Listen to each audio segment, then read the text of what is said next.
తర్వాత IVF process, అంటే ల్యాబ్లో పిండం తయారు చేసి దాన్ని ట్రాన్స్ఫర్ చేయడం. దీనికొక 6 లక్షల వరకు అవ్వొచ్చు. ఓకే. ఇంకా సర్గెట్ తల్లిని సెలెక్ట్ చేయడం, ఆమెకి టెస్టులు చేయడం, ఆ ప్రాసెస్కి ఆమెను రెడీ చేయడం, దీనికింకో 2 లక్షల వరకు అవ్వొచ్చు. ఓ, ఇంకానయా? ఉన్నాయి. డెలివరీ ఖర్చులుంటాయి కదా.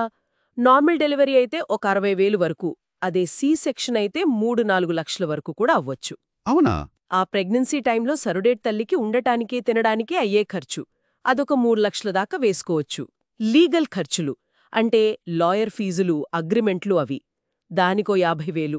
అంటే ఇవన్నీ కలిపి 15-18 లక్షలు అవుతుందన్నమాట. అవును.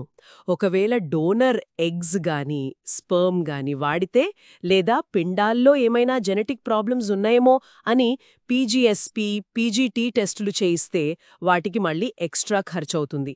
ఇంకో 1,50,000 నుంచి 2.5 లక్షల వరకు అదనంగా అవ్వొచ్చు.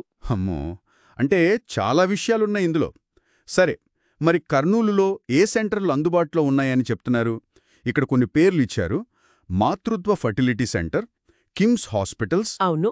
Akshit maternity and infertility clinic, Sushruta urology and maternity, Kiran maternity and infertility hospital, Aditya test tube baby centre, new life test tube baby centre, ఇలా కొన్ని ఉన్నాయి.